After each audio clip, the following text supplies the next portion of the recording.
Have you heard the saying, debt is the root of all evils? It is partially true, because when you are in debt, your life is over. And since no one lends money for free, there is always interest. So your debts are growing every day.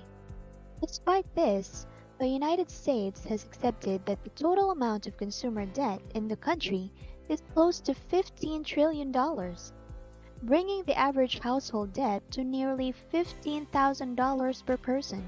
The United States economy is made up entirely of its slightly over $21 trillion gross domestic product. However, there is some good news that you should know because the majority of our debt is bad debt. You presumably owe money on credit cards, a car loan, and even student loans.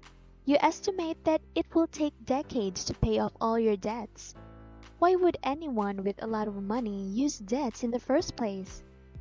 Debts are supposed to be used by people who don't have money, but that's not how capitalism works. Debts are a powerful tool if you know how to use them. And in this video, you'll find out how. First and foremost, the majority of trade is founded on that. It may sound a little contentious because, in my opinion, borrowing money to launch a business is a terrible idea. But there are some industries, particularly the traditional ones, where doing so is your best bet. In the ideal world, you would fly to China to locate a factory that makes that type of pen with good quality and the right price. Buy a container of pens, ship them to the US, and distribute them to your client. However, nowadays, most of that is done online through websites like Alibaba, unless it's a more complicated product, in which case you have to fly to that factory. However, here is the problem. Selling is one of the greatest skills you can learn. And refinancing real estate debts is the best kind of debt because it's full of loopholes. You're basically telling the factory you know how to produce it, so let me help you sell it. If I can sell it for anything above this price, then that's going to be my profit. What makes this strategy great is that you're not trying up your own money in this transaction. You are paying more taxes if you don't have a mortgage. Remember that every dollar you were intended to pay in taxes, but instead saved, is an additional dollar earned. So that's another method wealthy individuals become even wealthier. However, let me tell you a more sensible strategy to increase your wealth instead. If we're being honest, saving $250,000 is peanuts. You can't even afford to buy a house. And since you have to put down 20% of the purchase price, you can't get a mortgage up to $850,000. This is basically how wealthy people become wealthy in real estate. But here's the trick.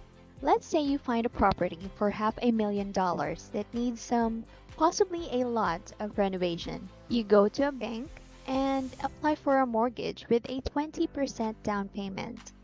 Let's say you plan to spend about 10% of the home's total cost, or about $50,000 on renovation. You visit your bank once more, but this time you want to refinance your mortgage. When you got your first mortgage, the value of that property was only $50,000 because no one wanted to live there due to its poor condition. However, now that you have renovated it, there are people who want to rent it out. So the market value of that property, let's say, has increased to $700,000. The first bank that provided you with the first mortgage will receive a portion of that money. And after subtracting the $50,000 you spent on renovations, you will have an additional profit of $100,000.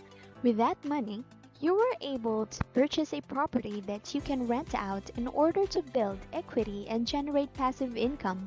In addition, real estate investors frequently avoid paying taxes since they have mortgages.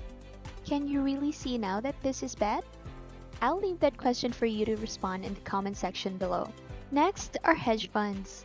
Hedge funds are created by the wealthy for the wealthy, in order to make the wealthy even richer. And they typically employ unconventional strategies. While mortals like me and you do our best to predict which companies will grow and increase in value and invest the money we work so hard to earn in these companies in the hopes that they will, hedge funds frequently employ an entirely different approach. They attempt to profit when businesses fail or go out of business, as it happened with GameStop. However, in that case, the internet forced hedge funds to lose over $13 billion. How do hedge funds earn money with debt though? Let's say you anticipate that a particular stock, such as Facebook, will fall because you know that the most popular smartphone manufacturer, Apple, will announce next week that it will no longer permit apps to track you, such as Facebook or Instagram. Track your online activity and put your privacy first, which will seriously harm Facebook's business model. So you pick up the phone and call your broker to borrow a single Facebook stock from him that costs, say, $100 per share. Congratulations! You now have $100 in your pocket, but you still owe your broker for one Facebook stock.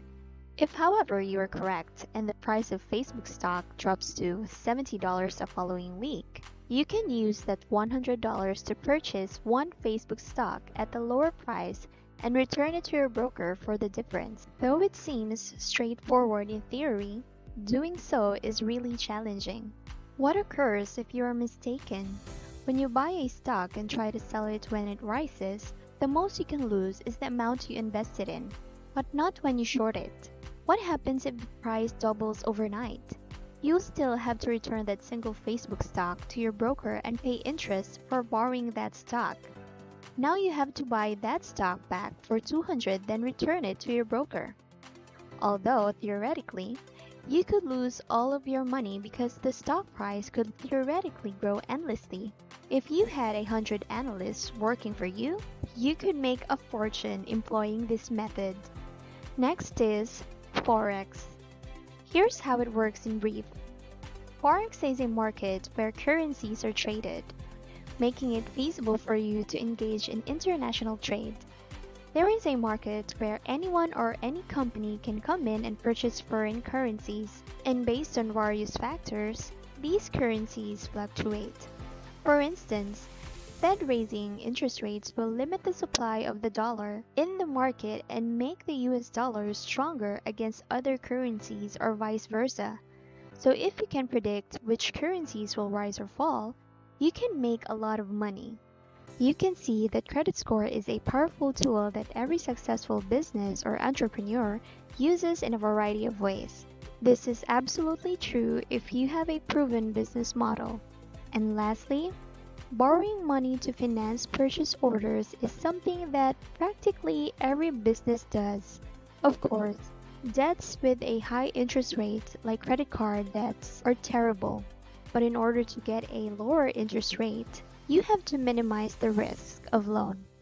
If you enjoyed this video, please give it a thumbs up. If you're new around here, please subscribe and turn on your notifications. See you again soon.